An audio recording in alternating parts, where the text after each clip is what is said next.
Urdu cover के मुअज़्ज़िज़ दोस्तों, मैं हूं माजिद मलिक और आप तमाम देखने और सुनने वालों को अस्सलाम वालेकुम। नाज़रीन मोहतरम, ये 2050 की दुनिया होगी। यहाँ वो सब कुछ हकीकत से बढ़कर हकीकत होगा जो दर हकीकत मुमकिन होना एक नामुमकिन सी बात है। यहाँ वो सब देखा जा सकता होगा जिसके बारे में एक आम इंसान सोच भी नहीं सकता। हमारे हाथों में मौजूद स्मार्टफोन और एलईडी टेक्नोलॉजी, ये सब कुछ एक आई लेंस में जम होकर गायब हो चुका होगा, जिसके बाद वर्चुअल और रियल वर्ल्ड में फर्क खत्म हो जाएगा। मौजूदा दिनों में त्योहारों पर की जाने वाली लाइटिंग का रवाज है, मगर 2050 में आई लेंस आपको ऐसे प्रीसेट ग्राफिक्स देंगे कि ईद के दिन हर शख्स अपनी मर्जी के मुताबिक दुनिया को सजा हुआ देख रहा होगा। हमारी ईदों में हमसे बिछड़ जाने वाले हमारे बहन भाई शामिल नहीं होते, लेकिन कमाल यह होगा कि 2050 की ईद कोई ऐसी वैसी ईद नहीं होगी। उस ईद में अलामा इकबाल, कायदे आजम और फातिमा जिन्ना समेत क़याम पाकिस्तान की पूरी लीडरशिप हमारे साथ मौजूद होगी। दूसरी जानिब भारत में कबीर सिंह, भगत सिंह और यूरोप में जॉर्ज पंजम वगैरह सब जिंदा हो चुके होंगे। यहां यह कहना मुनासिब होगा कि हशर से कबल ही एक हशर बर्पा होगा। लोग उन हसीनाओं से भी इश्क कर बैठे होंगे जो कि हजारों साल पहले मर चुकी थी, लेकिन अब जिंदा होकर एक बार फिर इस स्यारे पर जाहिर हो चुकी होंगी। और ये औरतें पहले किसी जागीरदार या किसी बादशाह की बीवियां रह चुकी होंगी, लेकिन 2050 में वो अपनी रजा से किसी आम आदमी के साथ रहने लगेंगी। जिंदगी और मौत का फर्क बिल्कुल बदल चुका होगा। अब आप सोचेंगे कि ये कोई हरकत करती तस्वीरें होंगी, लेकिन ऐसा बिल्कुल भी नहीं है। ये बाकायदा पूरी शख्सियात होंगी जिनसे आप ना सिर्फ बात कर सकेंगे बल्कि तालीम की इन गुत्थियों को सुलझा भी सकेंगे जो आज तक नहीं सुलझ सकी। हमारे बाप दादा भी जिंदा होकर हमारे साथ मौजूद होंगे। नाज़रीन मोहतरम, ये सब सुनकर आप काफी हैरान हुए होंगे कि ये सब कैसे हो सकता है। आज की इस वीडियो में हम आपको इसी के बारे में बताएंगे, जिसके बारे में सुनकर ही आपके रोंगटे खड़े हो जाएंगे कि दजाली टेक्नोलॉजीज आने वाले दिनों में कैसे कैसे हशर बर्पा करने जा रही हैं। तो हम आगे बढ़ने से कबल आपसे गुजारिश है कि वीडियो को आखिर तक जरूर देखिएगा। प्यारे दोस्तों, अहादीस में बयान किया गया है कि कयामत के करीब दजाल मुर्दे जिंदा करने का शोबदा दिखाएगा। अगर उस दजाल की बात टेक्नोलॉजी पर मुनहसर है तो हम फिर इस मौजू पर बात करेंगे कि किस तरह एक मरे हुए इंसान को उसकी मेमोरी समेत दोबारा जिंदा किया जा सकता है। आर्टिफिशियल इंटेलिजेंस 21वीं सदी की वो इनकिलाबी इजाद है जो आने वाले सालों में कई अहम मिशंस में इस्तेमाल होगी। वो चाहे हजारों साल पुराने स्क्रिप्ट पढ़ने का मिशन हो या कब्रों में दफन हड्डियों से डाटा निकालने की तैयारी, आर्टिफिशियल इंटेलिजेंस हमारी इस काम में भी खूब मदद करेगी। हम नहीं जानते कि डॉक्टर अलामा इकबाल किस तरह मुस्कुराते थे या भगत सिंह की मुस्कुराहट किस कदर दिलकश थी, लेकिन आर्टिफिशियल इंटेलिजेंस तमाम पुरानी तस्वीरों में जैसे जान डाल देगी। हम तारीख के उन भूले बिसरे किरदारों को भी अब पलक झपकते ही देख सकेंगे। आर्टिफिशियल इंटेलिजेंस टेक्नोलॉजी का यह कारनामा शायद अभी कुछ छोटा है, इसका असल कारनामा कुछ और है। दरअसल कबल मसीह से लेकर आज तक जितने भी लोग गुजरे हैं उनकी तस्वीर पेंटिंग्स की सूरत में हमारे पास मौजूद है।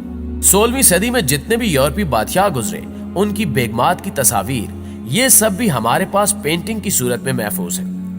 आर्टिफिशियल इंटेलिजेंस इस डाटा को प्रोसेस करने के बाद इनके चेहरों की असल तस्वीरें हमारे स्पुर्द करेगी, जिससे हम जान सकेंगे कि पेंटिंग से हटकर वो लोग असल में कैसे नजर आते थे।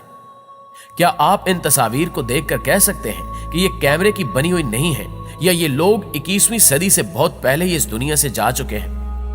प्यारे दोस्तों, अभी आर्टिफिशियल इंटेलिजेंस के साथ हमारा दूसरा दौर शुरू हुए चंद साल ही हुए हैं, लेकिन 2050 तक ये टेक्नोलॉजी इंसानी अक्ल को शायद मात दे दे, और ये भी मुमकिन है कि इंसानी अकल आर्टिफिशियल इंटेलिजेंस के अंदर ही गुम होकर रह जाए।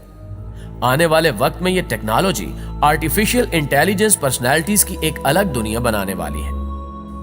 यहां अहम सवाल यह पैदा होता है कि वो शख्सियत जो आज से कई 100 साल पहले इस दुनिया से जा चुकी है, उससे ये आर्टिफिशियल इंटेलिजेंस पर्सनैलिटी कितना मिलती जुलती होगी। यानी इसका वो किरदार जो कुदरत ने डिजाइन किया था उससे आर्टिफिशियल इंटेलिजेंस किस हद तक मिलती होगी।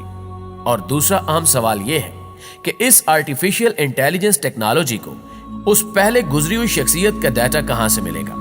साइंसदानों का मानना है कि इंसान एक मेमोरी चिप है जिसमें लातादाद यादाश्तों के कई सिलसिले मौजूद हैं जो उसके दिमाग से होते हुए उसके डीएनए तक पहुंचते हैं। साइंस का कहना है कि एक इंसान अपनी तमाम जिंदगी में जो भी करता है उसकी तमाम मालूमात उसके डीएनए डाटा स्टोर में जेनेटिक कोड की सूरत में महफूज हो जाती है, और अगर कब्र में दफन इन हड्डियों से उन जेनेटिक डाटा को लेकर इनको डिजिटल डाटा में बदला जाए तो हम सदियों पहले मरे हुए इंसान को साइंसी तौर पर जिंदा कर सकते हैं। नाज़रीन ग्रामी, अब आप ये सोचेंगे कि इंसान की 70 साल जिंदगी गुजरने के बाद क्या उसकी जिंदगी का कोई दूसरा सबूत रह जाता है कि वो अपनी जिंदगी में क्या कुछ करके गया। कुदरत जिस सिस्टम के जरिए आपके हाथ पांव और हर उज़्व से गवाही लेगी, वो सिस्टम इस कदर पावरफुल है कि हमारे पास इस वक्त इंतहाई महंगे डाटा स्टोरेज मौजूद होने के बावजूद हम उसका मुकाबला नहीं कर सकते। कुदरत ने जिस इंसानी डीएनए में इंसान का पूरा डाटा रखा हुआ है, ये इंसान के बनाए हुए डाटा स्टोरेज से 300 गुना ज्यादा पायदार और 1000 गुना ज्यादा पेचीदा है, जिसमें मौजूद डाटा को परवाह नहीं कि वो सदियों मिट्टी में दफन रहे या किसी और जगह पर। ये सारी मालूमात हड्डियों में मौजूद डीएनए के पेचीदा निजाम में मौजूद होती हैं, जिसको आज का इंसान भी डीकोड नहीं कर पाया। दरअसल इंसान डीएनए की बुनियादी मालूमात को अभी ठीक तरह से समझ ही नहीं पाया, जबकि खालिक़े कुल रोज़े क़यामत हमारी जिंदगी की फिल्म इसी तरह हमारे अंदर से निकालेगा कि जैसा सब कुछ हकीकत में रूनुमा हो रहा हो। डीएनए में स्टोर होने वाली फिल्म इंसान के दायरे इख्तियार में नहीं है, क्योंकि जेनेटिक कोडिंग डिजिटल कोडिंग से 1000 गुना ज्यादा मुख्तलिफ होती है। मुस्तकबिल में यह टास्क आर्टिफिशियल इंटेलिजेंस को दिया जाएगा, जो कब्रों और मज़ारों में दफन इंसानी जिंदगियों की तहरीरों को निकाल लेगा और 70-80 साल जिंदगी की तहरीर को इनकी हरकत करती तस्वीरों के साथ मिलाकर एक मुकम्मल आर्टिफिशियल इंटेलिजेंस पर्सनैलिटी डेवलप करेगा। यानी यह भी मुमकिन है कि कल को इलामा इकबाल उम्मत की एक नई तर्ज पर तरबियत के लिए एक बार फिर से मौजूद हो, या फिर कायदे आज़म कौम की एक बार फिर तरबियत के लिए हाजिर हो। इस काम के लिए 2 चीजें बहुत अहमियत की हामिल होंगी, जिनमें से पहली 5G टेक्नोलॉजी है, जबकि दूसरी चीज आई लेंस है। ये आई लेंस इसलिए जरूरी है ताकि आर्टिफिशियल इंटेलिजेंस पर्सनैलिटी को आप कहीं पर भी इस्तेमाल करने की सलाहियत हासिल कर सके। नाज़रीन मोहतरम, आपको यह बताना भी जरूरी है कि इसके लिए आपको किसी प्रोजेक्टर या 7D होलोग्रामिक प्रोजेक्टर की जरूरत नहीं होगी। लेंस के जरिए मुतलका प्रोफाइल पर क्लिक करते ही आपके दादा नाना या कोई भी जो इस दुनिया से जा चुका है आपके सामने हाजिर हो जाएंगे। दूसरी जानिब 5G टेक्नोलॉजी इसलिए जरूरी है क्योंकि ये पर्सनैलिटी वर्चुअल होगी और इसका कहीं दूर एक मेन सर्वर मौजूद होगा जिस पर प्रोसेसिंग करके ये पर्सनैलिटी आपके पास पहुंचेगी, जिसके लिए आपको एक तेज तरीन 5G इंटरनेट की जरूरत महसूस हो सकती है। यूं ये दजाली टेक्नोलॉजी कुछ भी मुमकिन बना देगी, लेकिन आखिर में एक अहम सवाल यह है कि क्या इंसान ये टेक्नोलॉजी इजाद कर पाएगा और क्या मरे हुए इंसान के डीएनए को डीकोड किया जा सकेगा? इसका जवाब आप दोस्त भी कमेंट में हमारे साथ शेयर जरूर कीजिएगा। इंशाल्लाह आपसे मुलाकात होती है अगली वीडियो में। तब तक अपना ढेर सारा ख्याल रखिएगा। अल्लाह निगहबान।